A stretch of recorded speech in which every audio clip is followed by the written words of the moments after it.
Good afternoon, everyone, and welcome to the Authors at Google event for today.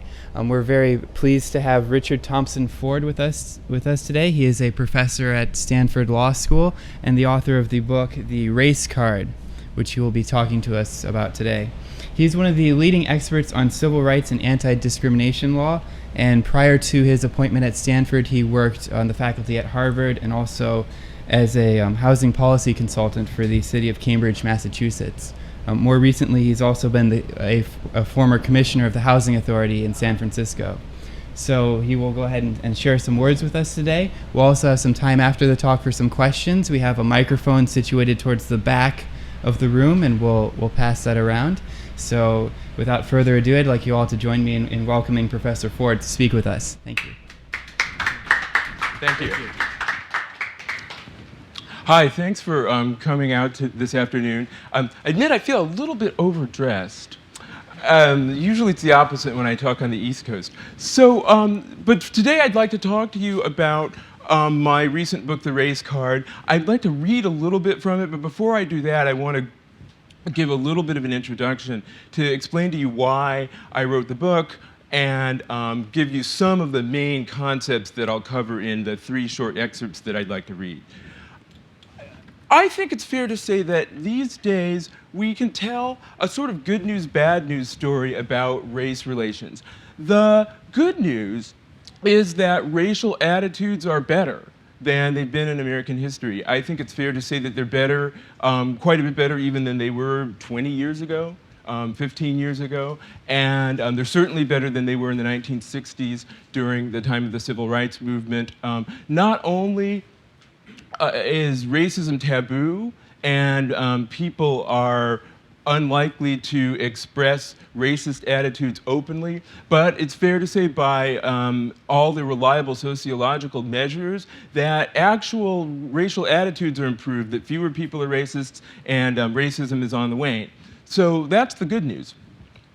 The bad news is that many racial inequities are as bad, or in some cases even worse, than they were during the time of the Civil Rights Movement. So for instance, neighborhood segregation in inner cities, many inner city neighborhoods are as segregated as they were during the Jim Crow era. Poverty in poor minority neighborhoods is in many cases worse. Joblessness is in many cases worse. The isolation of the very poor in inner cities is worse than during the era of Jim Crow. Incarceration rates for, particularly for young men of color, are much, much worse than during the era of Jim Crow. And so this juxtaposition has led to it being difficult for us to know what to think and what to do about problems of race relations. Some people looking at the real inequities that continue to trouble our society conclude that if racial injustices are as bad as in the Jim Crow era, then racism must be just as bad too. And it's all just undercover. It's all on the down low. And that leads people to assume that when there are conflicts, when there are problems, there's a racist to be blamed for it. And that's one instance of the type of conflict that has given rise to this phrase, playing the race card. One person thinks there's a racial injustice, there must be a racist, let's look for him. And whoever is nearest to hand winds up getting blamed. The reaction of that person and many other people, understandably, is that, well, that's not fair. I'm not a racist. You're just playing the race card. So that's one example. Another reason that this occurs and is given rise to this phrase, playing the race card, is simple opportunism. The fact that there are continuing racial inequities that understandably frustrate a lot of people gives an opening or an opportunity for people to use the accusation of racism for their own advantage. And I'll give an example of that, but I'm sure people can think of some. The O.J. Simpson trial is the obvious example of a case in which someone used the accusation of racism in a context where it didn't apply in order to gain an unearned advantage for, in this case, their client, O.J. Simpson. It's worth noting that there were real racial injustices that this accusation piggybacked on. So there was police abuse of minority communities in Los Angeles. There was a long and well-documented history of those abuses. There were cases that were known where police framed innocent targets. But did they do it to rich blacks in Brentwood, celebrities? No. They did it to poor blacks in South Central. So there was a mismatch between the accusation and the place where it was deployed, and that was an instance where people understood the reason it worked. It was because people thought and believed, and with good reason, sometimes the police do these things. But it didn't apply in that instance. That's an instance of playing the race card. Okay, so now I'd like to read you a few passages from the book. I'm going to read, and I usually don't like to read to audiences because it's more fun, quite honestly, to kind of have a conversation.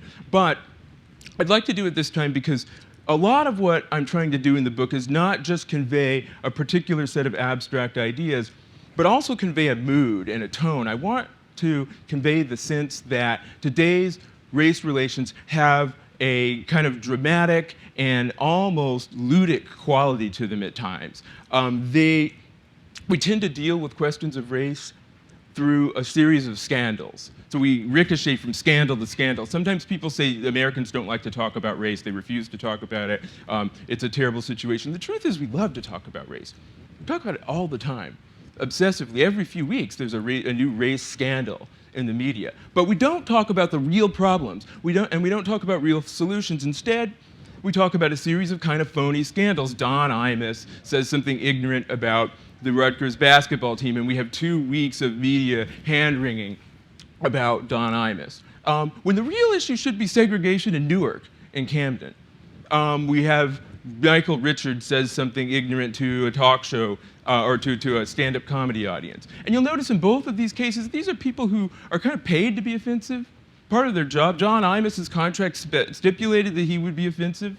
So it's not surprising that he found something to be offensive about, and one of the few things left in our society is something racially bigoted.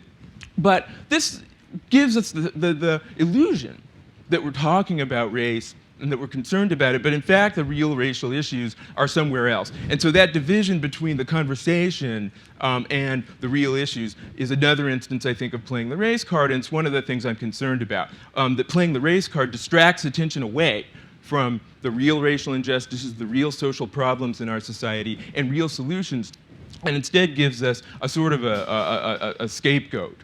And gives us something to blather about, but doesn't bring us any closer to real solutions. Okay, so I would like to read you 3 little excerpts from the book that I hope will evoke this state of affairs.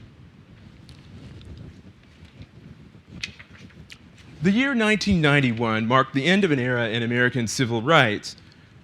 Justice Thurgood Marshall, the first black Supreme Court justice, the lead attorney for the NAACP in the historic racial desegregation case Brown versus Board of Education, announced his intention to retire from the Supreme Court.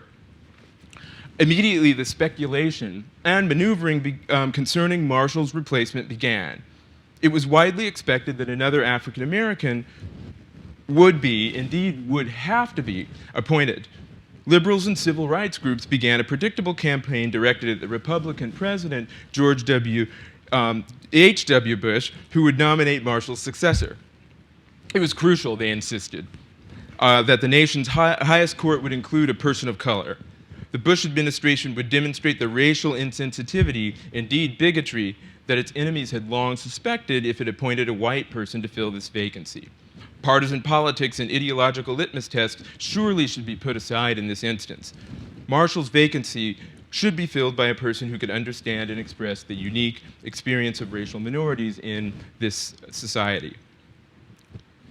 If it had its druthers, the Bush administration would certainly appoint a conservative, and the most prominent conservative judges were white. But Republicans couldn't afford to ignore the race issue. Part of the GOP's long-term strategy involved improving its then dismal level of support among minorities. But the party couldn't shake its reputation as racially insensitive or downright racist.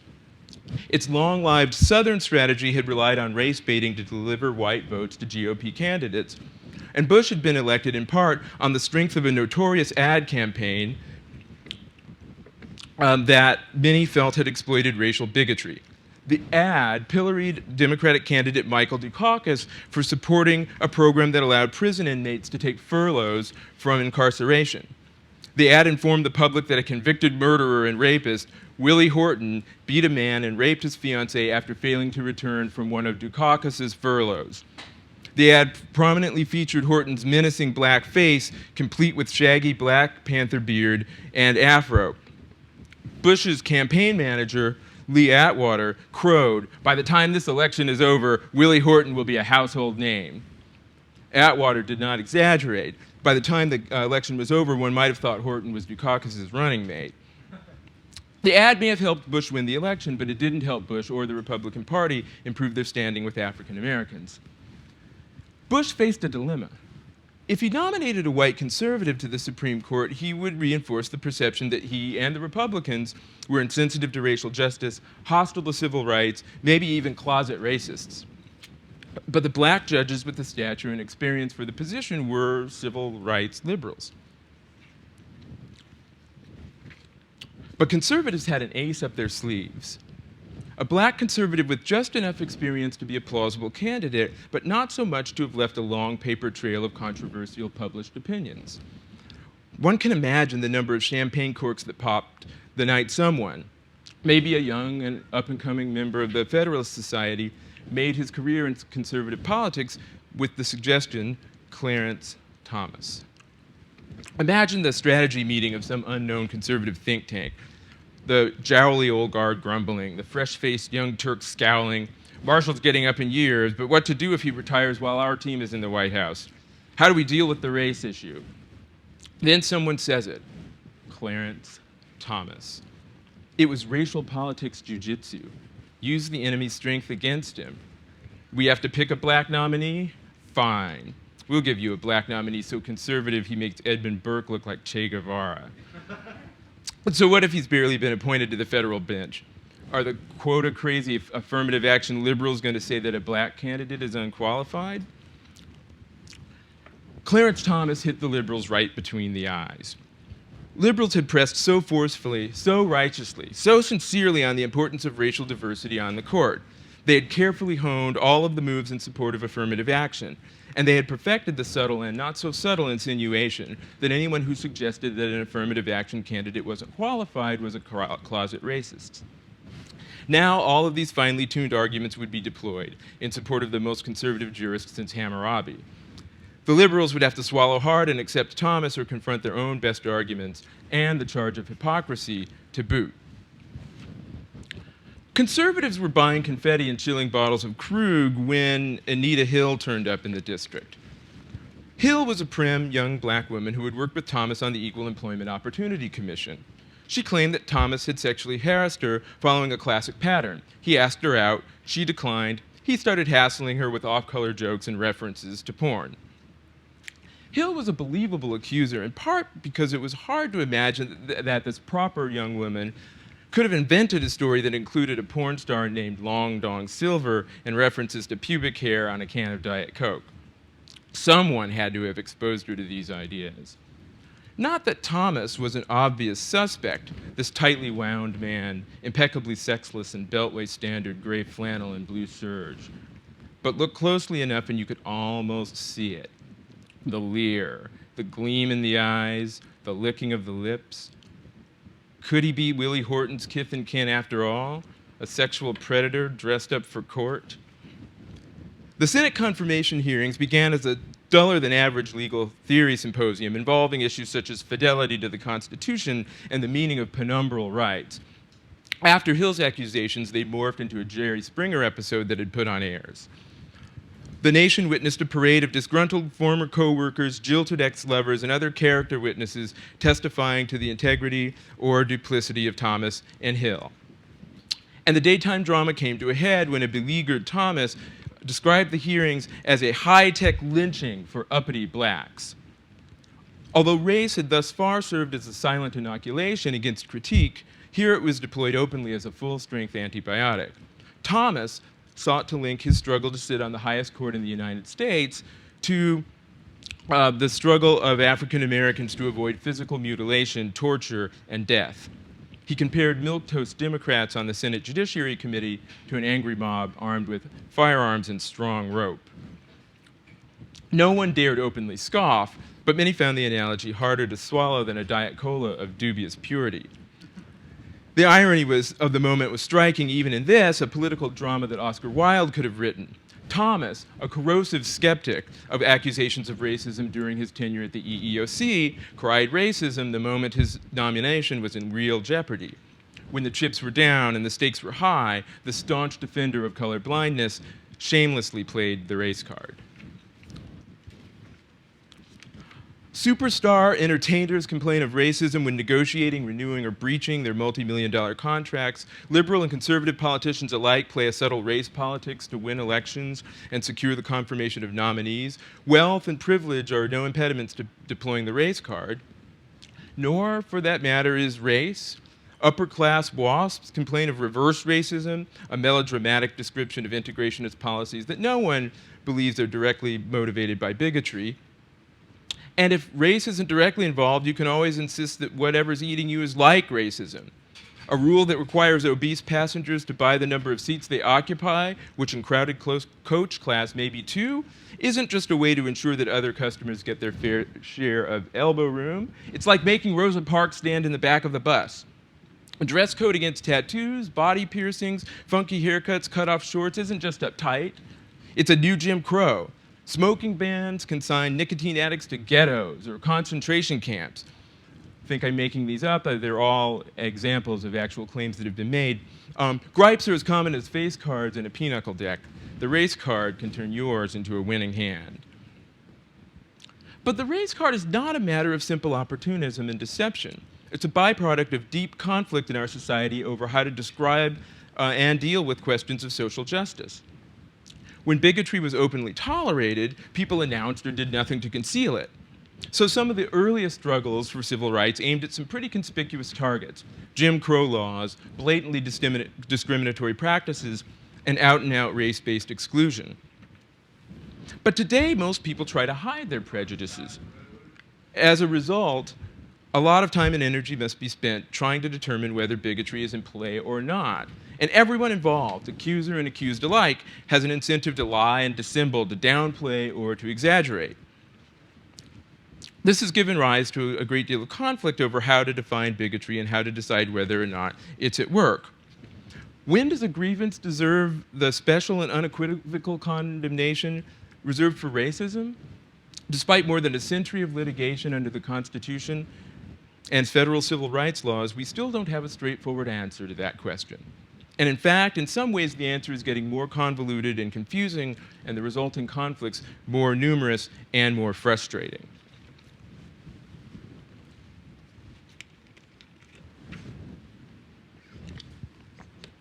Second excerpt called Post-Racism. In the summer of 2006, The Economist magazine informed the hoi polloi that serious drinkers of champagne sip only the prestige cuvées produced by a handful of winemakers. The article quoted Jean-Claude Rousseau, former manager of the Louis Roederer House, who opined that a 300 bottle of Roederer's Cristal champagne was intended for that 3 to 5% of consumers who really know wine and take the time to taste it correctly. Under the subheading Unwelcome Attention, the article went on to note what any moderately attentive student of American pop culture already knows. The most conspicuous consumers of high-end champagne are not enophiles of highly refined sensibilities, but rather rap artists whose taste for swigging bubbly in clubs is less a sign of a refined palate than a passion for a bling-bling lifestyle that includes 10-carat diamond studs, chunky gold jewelry, pimped-up caddies, and sensuous women. That's all a quote from the article. When asked how the venerable house of Roederer feels about all this, the director took the bait. "What can we do?" he said. "We can't forbid people from buying it. I'm sure Dom Perignon or Krug would be delighted to have their business." Days after the publication of the article, the hip-hop artist Jay-Z announced a boycott. It's come to my attention that the managing director of Cristal views the hip-hop culture as unwelcome attention. I view his comments as racist and will no longer support any of his products. What are we to make of a boycott? The time-honored tactic of the struggle for basic civil rights, of prestige cuvée champagne. Why, when black unemployment, poverty, rates of incarceration, and life expectancy remain severe and unaddressed problems, did anyone pay a moment's attention to the offhand comments of a vintner with its roots in pre-revolutionary France? Jay-Z talked the line of a scrappy civil rights activist, but with the inflections of a jilted socialite. Jay-Z will now only be serving Krug and Dom Perignon, sniffed the press release. When a young black self-described hustler from Brooklyn seems as precious as a Park Avenue debutante, we've turned some sort of a corner in race relations. But where are we headed? Is Mr. Rizzo's wary, though not overtly hostile or contemptuous, reaction to hip-hop an art form that often explicitly extols a life of violence and crime, racist, as Jay-Z insists? Rizzo's comments might have reflected racism. We don't want blacks drinking our wine. But they might have reflected concern over the association of the brand with an ostentatious subculture that extols violence and crime. Do we think the reaction would have been any different had, for instance, the notorious British punk band the Sex Pistols embraced Cristal champagne during the band's heyday in the late 1970s? It would have been fair enough for Jay-Z to boycott Cristal because Rizzo insulted the hip-hop culture of which he is a part, but that wouldn't have made headlines or garnered much sympathy. After all, a lot of people, including some prominent African Americans, have disparaging things to say about hip-hop as well. By contrast, racism from the director of a well-known international company is news, and it guarantees the instinctive condemnation of millions of people. Because Rizzo's statement was subject to multiple interpretations, one had a choice as to whether to frame it broadly or narrowly. And it's not surprising that the personally affronted Jay-Z chose to frame it in terms of race. Having done so, he triggered a chain of predictable, indeed reflexive reactions. Contemporary politics make it a virtue to assume the worst when confronted with ambiguous circumstances. The person who assumes the best of others in the context of race and offers plausible alternatives to the verdict of racism is often dismissed as naive or even complicit in racial injustice. This presumption of guilt leads people to play the race card, and it effectively silences those who would call their bluff. At the same time, presuming the worst is understandable in a society in which racism persists but is rarely expressed openly. If Rizzo was a racist, he certainly wouldn't announce it. But he might inadvertently reveal his prejudice in the context of an interview about a bunch of black nouveau riches who guzzle his finest cuvée as if it were cheap malt liquor. People who are regularly at risk of suffering from concealed racism can't afford to take Pollyanna's perspective. A marked man had better always look for hidden assassins. A black person marked by race for social contempt had better always look for hidden bigotry.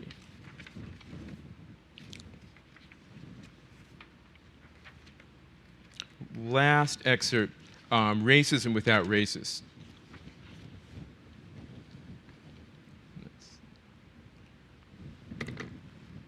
No one talked about race at first.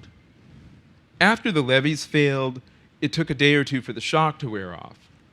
At first, all anyone could talk about was the sheer scope of the catastrophe, the biblical Cecil B. DeMille proportions of the destruction.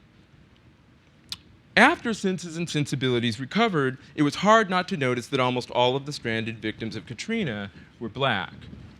Black people huddled in the convention center and the Superdome after their houses and apartments were destroyed. Black people on buses to Houston, Atlanta, and Albuquerque where they would wait for the recovery or more likely stay and start afresh. Black people on rooftops and in the upper floors of apartments stubbornly refusing to leave their homes behind or desperately waiting for help in escaping the aftermath of a storm they gambled wouldn't be so bad. Black people stealing loaves of bread, fresh water, baby formula. Black people happening upon plasma TVs, platinum watches in abandoned stores. Black people as far as the eye could see. Then came the photo captions.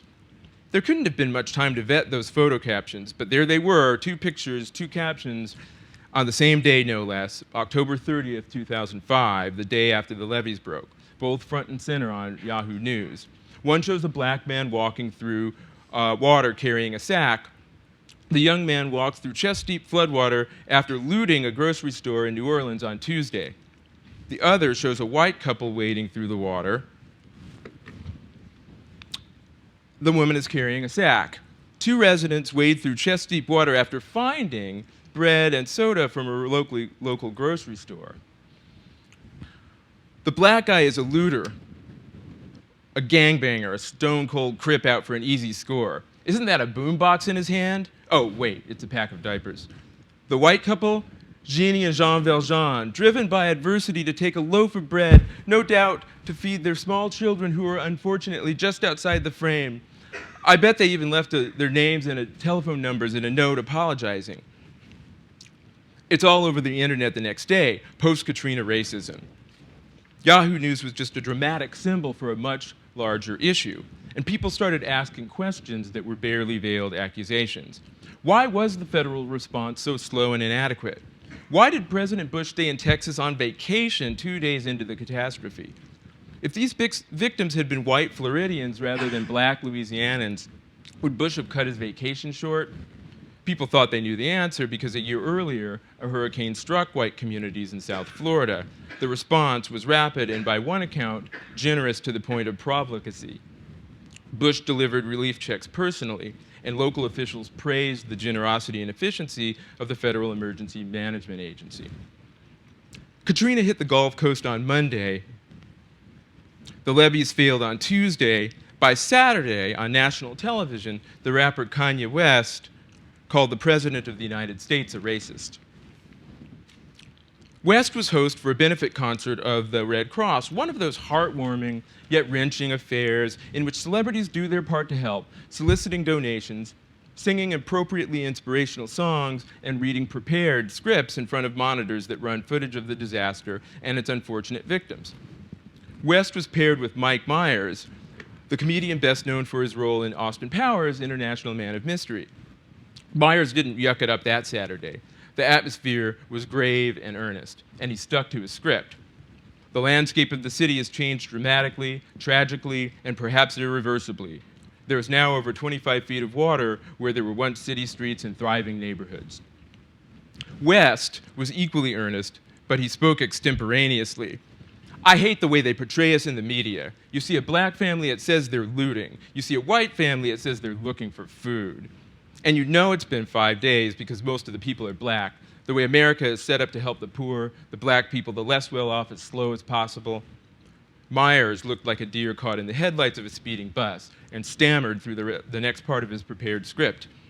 The destruction of the spirit of the people of southern Louisiana and Mississippi may end up being the most tragic loss of all.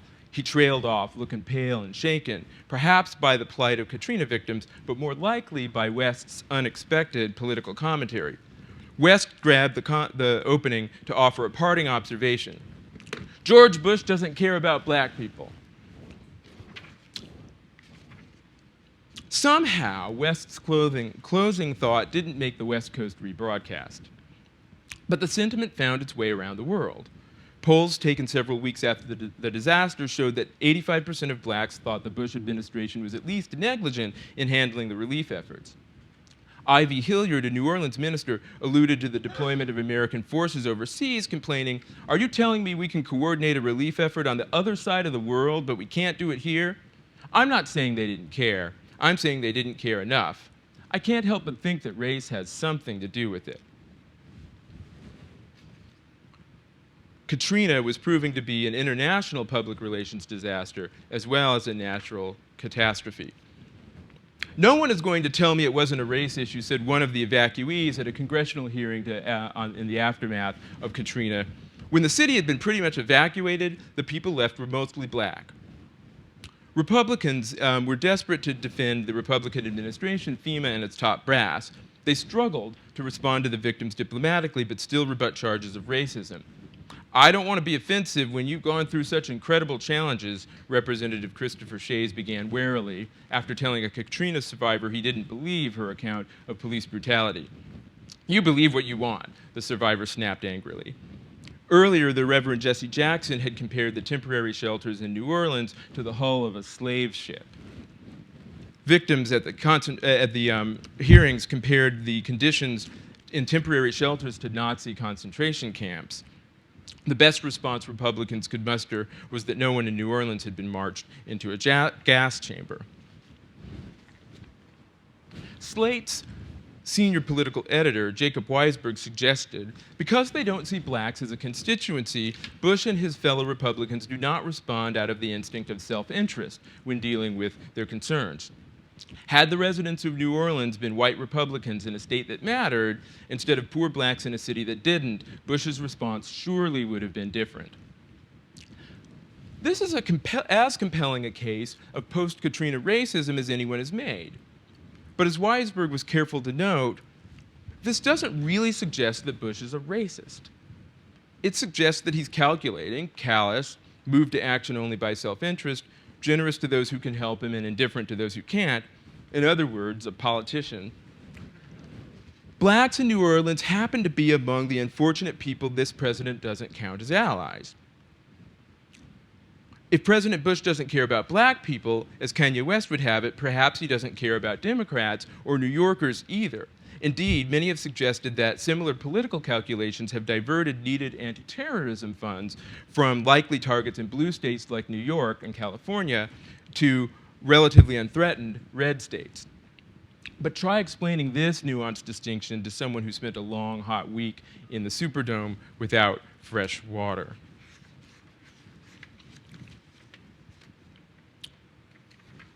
Racism didn't flood the neighborhoods of New Orleans, but it was racism that enforced and established the residential patterns that made those neighborhoods black.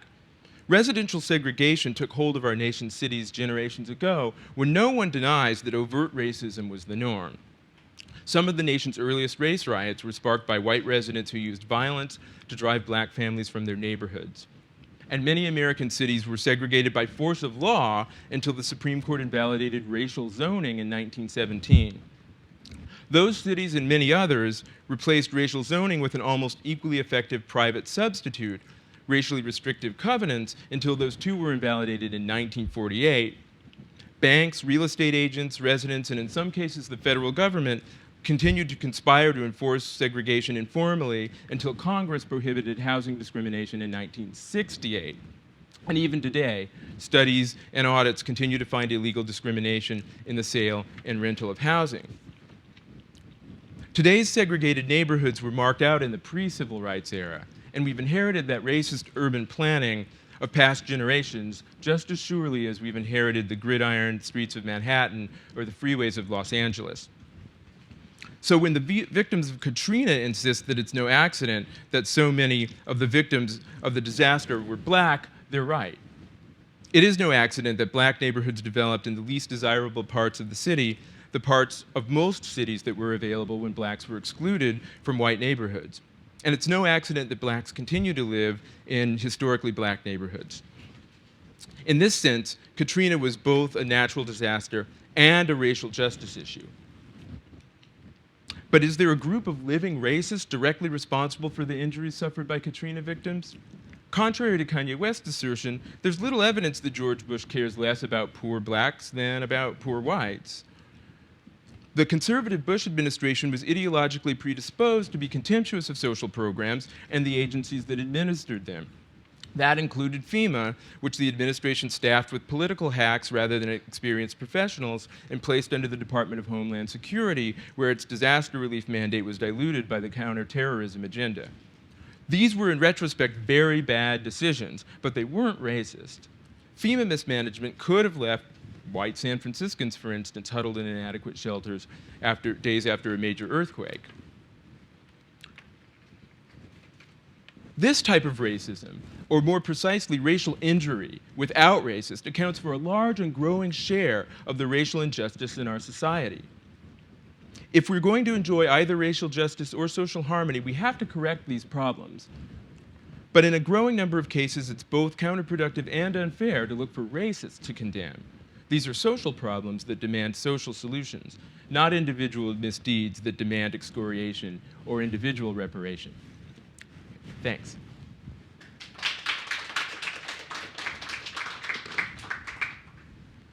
So yeah, I'm happy to take questions. Yes. Your last piece about it's not individual racism, it's kind of a social problem.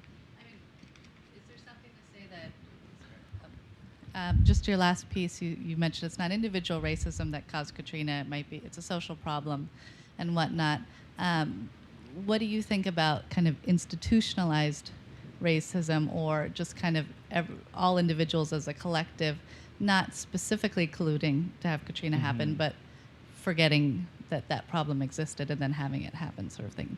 Well, in a sense, that's what I'm talking about. I mean, the idea of institutional racism has been one of the ways that lawyers and civil rights activists have devised to deal with this type of social problem where overt bigotry is not in play, and where perhaps even subconscious bigotry isn't in play, but nevertheless, we're getting these racially disparate results. What I'm suggesting, though, is a slight shift in focus. I do think that that's a problem in some instances, but a shift in focus which also gets us to see that the legacy of racism in the past is sufficient to continue to produce racially disparate results on into the future almost indefinitely. I've done a lot of work in terms of housing segregation where I think I can demonstrate that a combination of race-neutral zoning laws, housing laws, combined with, and the effects of a concentration of poverty, combined with the legacy of racial discrimination in the past, is enough to almost guarantee that we'll continue to have racial segregation indefinitely unless we take some steps to reverse those patterns. And so, one might call that institutional racism, but I think what's happened is that when the word racism is used, the natural inclination of most people is to say, okay, where's the racist? If there's racism, there must be a racist. And so we get, as we did in the context of Katrina, George Bush doesn't care about black people, an accusation that goes to a state of mind that can't be proved, that is quite probably wrong, and rather than a focus on the real objective problems that we could solve and that there can be no debate about. The levees were under-maintained, and people knew that they were under-maintained, but not just in New Orleans, where lots of black people live, also near Sacramento, where lots of white people live, and if those levees fail, my understanding is it'll make New Orleans look like a puddle. So that's an objective problem that needs to be addressed. The way FEMA, after the Bush administration took over and it was placed under the Department of Homeland Security, wound up being staffed with political hacks, and this was well known and documented, and seasoned FEMA professionals complained about it, but nothing was done. So as a result, the coordination efforts weren't as good as they could have been because the people who were in charge weren't very good at doing disaster relief. Some of them were really good at doing things like fundraising for political candidates. So those are things that we could talk about. Neighborhood segregation, now that is a racial problem, but it's one where, by and large, it exists not because someone is plotting to keep black people segregated in impoverished neighborhoods right now, but because of the patterns that were established long ago.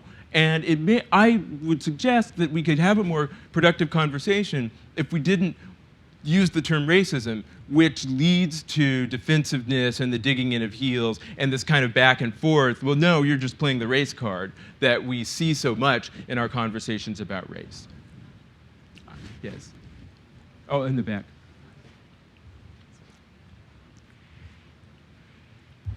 Hi, thanks, Professor Ford. I look forward to reading your book. Thank you for coming. I'm with the Black Googlers here. We're going to New Orleans later this year for community service purposes. So the dialogue here is really interesting to me, but I'm also wondering, what could we be doing, the collective we, not just the Black Googlers, about the systemic issues that led to Katrina, and what could we be thinking about as before we go there to help beyond just helping to clean up or whatever, but is there anything we could do to be thinking about preventing the next thing like this?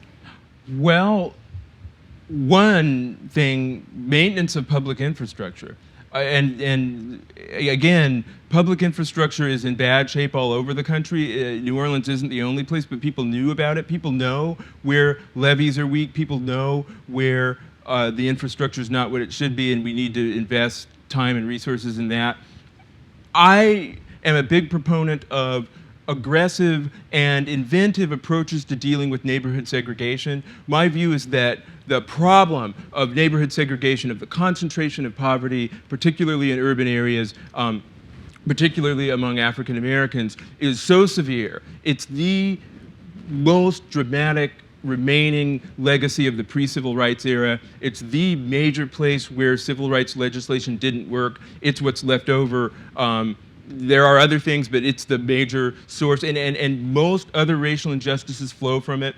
Joblessness, because people in ghetto neighborhoods don't have contacts. And sociological studies have shown that most jobs are secured through personal contacts. Well, they don't have personal contacts. In some neighborhoods, people don't know anyone with a steady job in the mainstream economy. The crime rate that keeps people down and worried about the safety of their property and their person rather than being able to take ambitious steps to get out. These are real serious problems, and I think that if we want to have racial equity in the future, we need to do something about neighborhood segregation in an aggressive way, and that's something. New Orleans is just a prime example of this problem. And in addition, specific to New Orleans, there are lots of pretty well-documented problems with local government, with police, that could be hopefully addressed in some way. And I don't want to go on with details, but those are the things I would suggest. I guess. So you've said that you feel that the root of what is often claimed to be racism is actually problems that originated with housing policy and a legacy of historical racism. What steps would you advocate specifically to address the problems in the concentration of poverty in urban areas? Well, there are a few things. One, I'd suggest we could do something to provide job opportunities for people in urban areas. And one of the main reasons this is important, the idea wouldn't be to keep people in urban areas working for government-provided jobs forever. The idea would be to get them the experience of working in the mainstream economy at a job with the normal demands that jobs have so that people could learn how to be good workers, and then would be a better workforce to go outside the ghetto and get jobs there. One of the main problems that you see particularly in the most impoverished and most isolated poor communities in urban areas is people don't really even know the basics about how to behave on the job, about what's expected on a job, and employers, understandably, aren't interested in trying to bring them up to speed. So William Julius Wilson, the sociologist, suggested something like a WPA project for inner cities. I think that's a great idea. It would be a way to get people some job experience, not so that they can just keep working for the WPA forever, but so they'd have the skills and I'm not just talking about technical skills, but about socialization to be successful in the market outside the ghetto, and that's something that you don't have right now. That's one. Two, steps to get integration, actual integration. I think we could take more aggressive steps to try to integrate neighborhoods by setting up programs to provide housing outside ghetto neighborhoods for people who need public housing. There have been experiments in that direction, and they've met with some success, but they need to be done on a much larger scale in order to really be effective at breaking up the cycle of poverty. Integration in schools is another example. And that's something that is becoming harder and harder to do because of the way the courts have been interpreting the equal protection guarantee in order to actually stop integration rather than to promote it. That's a shame, in my view, but we need to have more opportunities for integrated environments. And again, particularly when we're talking about this poor, very poor, concentrated group of people that William Julius Wilson calls the truly disadvantaged. Hi. So I was wondering, so now that we know, a lot of the poverty and racism that exists today is due to, a stacked deck, right, from previous racism. There's been, I guess, initiatives to kind of help that, things such as affirmative action. I was wondering how you felt about that. And also, I guess my second separate question is, what about... since we try to take steps to eliminate this racism, but a lot of times, I took an Asian American history class, and they talked about how Asian Americans are used as used against other minorities to say that there is no racism because this is because we are a people group that have succeeded. But I guess when you look at statistics, that may not be the case. How do we kind of combat that? Okay, those are great questions. Affirmative action first. I think affirmative action is appropriate in some circumstances. And one of the unfortunate things that's happened in the affirmative action debate, as it's happened in most debates about race, is you get a radical polarization very, very quickly. And so the people who are against it in every possible way. It's a violation of civil rights. It has to be condemned unequivocally. And the people who are for it tend to react by being for it in every instance, by denying all of the potential problems or trade-offs that are to be made in the context of affirmative action. And so you don't have a debate about the merits, you have a debate that's it's more like a slugfest. And I think the typical person then doesn't get a clear sense of what's at stake. I do think that affirmative action has some problems in some circumstances that, and they're different depending on where it's deployed. There's affirmative action for government contracts, for instance, that raises an entirely different set of issues than affirmative action in higher education, but they get lumped together because they're both race-conscious measures. We need to have a different discussion about those two, and we may come to different solutions. It seems to me that in order to promote integration in universities, affirmative action is an appropriate policy. And having said that, then one has to talk about trade-offs. There are people who are made worse off by it, and their interests need to be considered, and we need to make a decision about whether and when the trade-offs aren't worth it anymore. But I don't think we've reached that point. My view is that in the selective universities that are currently practicing some form of affirmative action, it's worth it to keep doing that so that we have integrated classes. And the statistics seem to be pretty clear that we wouldn't have the integration of African Americans and Latinos in any significant number without affirmative action. We'd have very, very low numbers. Your second question about Asian Americans as sort of the model minority. Yeah, I think we're starting to get to the point where there are other model minorities too. And so for instance, blacks from the Caribbean or black immigrants from Africa are also now, well, they do really well. Why can't these native-born African Americans do better? So we're getting a similar discourse there. Well, well, if you want to say it's skin color, hey, what about these blacks from the Caribbean who are doing really great? Now, it may not be true that they're all doing really great, but this is the narrative that's starting to emerge.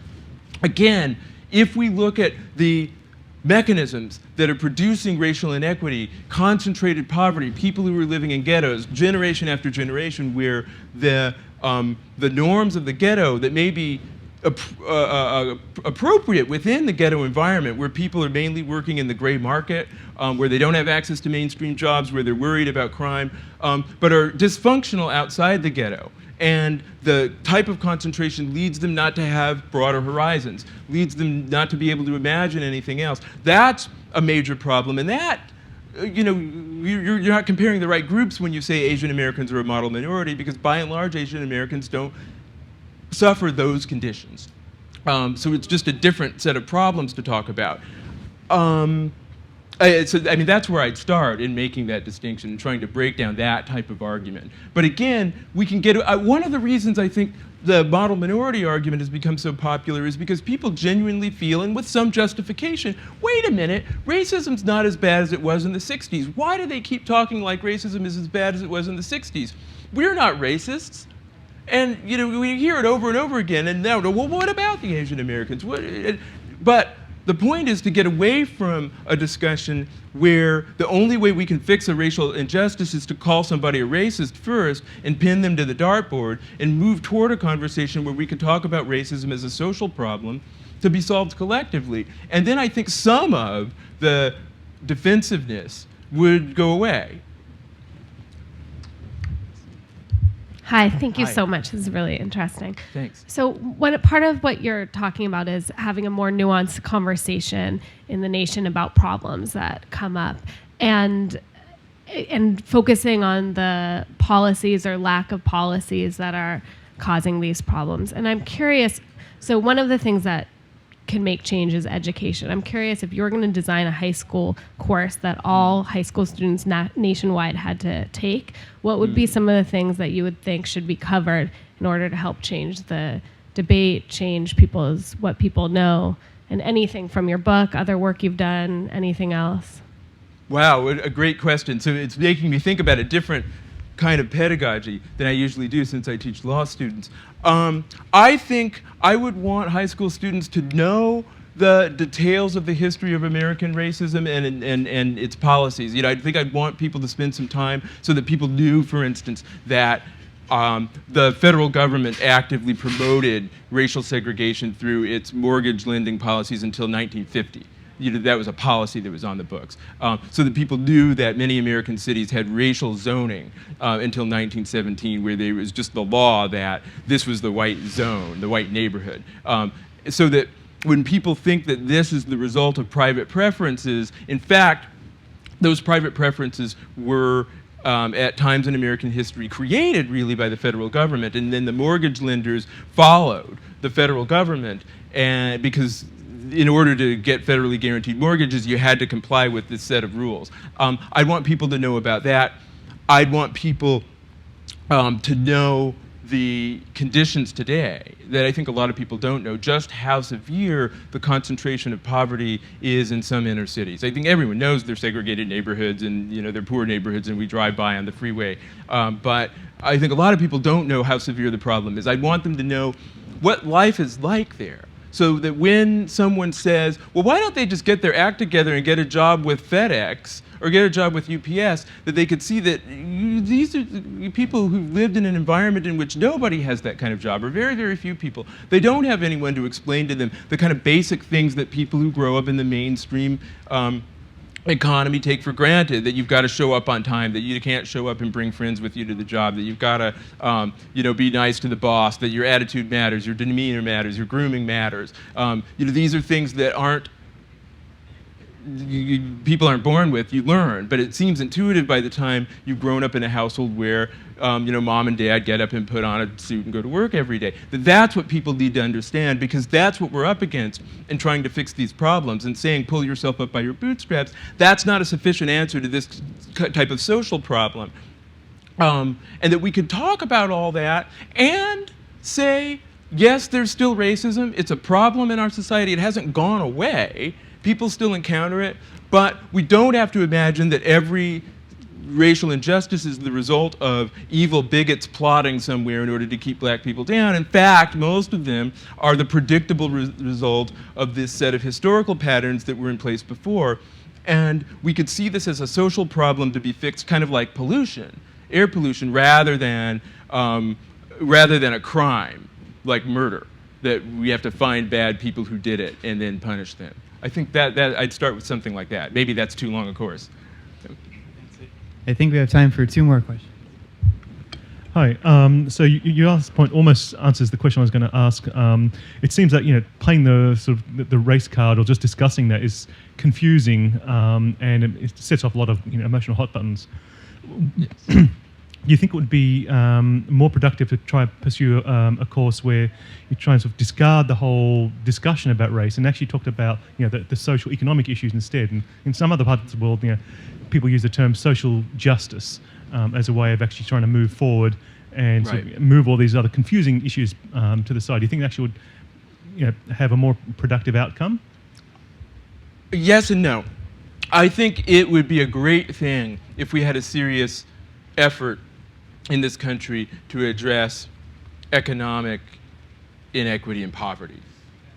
It's worth remembering that Dr. Martin Luther King Jr., when he was assassinated, was working on a poor people's campaign. It was a transracial movement in order to address conditions of poverty nationwide, not just for African Americans, not just in cities, but poor whites in the Appalachians, poor Mexican American farm workers, a multiracial campaign. So yes, I do think that. I would be reluctant, though, to say that we would replace a conversation about race and racism with that. I think it would do a lot, it would go a long way to address some of the problems. that we're encountering. But I do think there's some problems that are specific to race because of the history of American racism. It's not an accident that the concentration of poverty among African Americans far outstrips that of any other racial group. And that has to be understood as well in order to get at the root of the problem. And it's worth remembering that racism isn't gone. I mean, I don't want anything that I've said to suggest that racism is a thing of the past.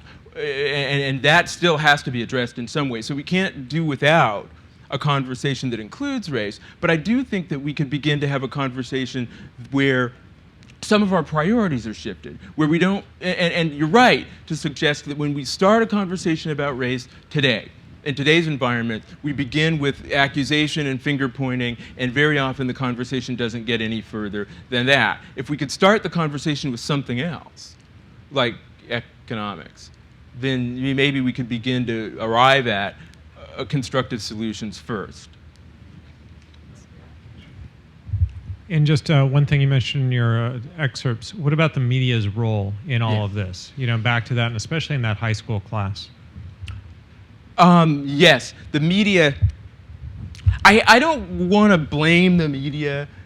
I think in many ways the media responds to social conditions that are out there, but I do think that the media has to take some responsibility for the way we go about addressing these issues. The media is built on sound bites and built on spectacle, and so it's not surprising that when we deal with questions of race, the media tends to deal with them in terms of sound bites and spectacle. But I do think we need to have a better conversation about race somewhere. And, new media may be the place where that conversation can start to happen. This seems to be an appropriate thing to bring up, but given the setting. But television is not well positioned to give in-depth, nuanced conversation. Sometimes you can do it, and I do want to say there are people in the media who are trying hard and who are doing great stuff. And it's not, but there's also a lot of scandal-type media coverage. But I think that in online, one can have a longer conversation. You don't need 8 million viewers tuning in order to have the conversation. I've had great online conversations with, after the book was excerpted in Slate magazine, for instance, of the type that you wouldn't be able to typically do on television, maybe on a Nightline forum, but not very often on television. You don't have the interaction and you don't have the time. Well, that was a very informative talk. We wanted to thank you for coming. Thank you. Professor Ford will be here afterwards. If you have any final questions or if you want to join us for a late lunch, you're welcome to as well. So thank you again for your time. Great, thank you. Thank you all.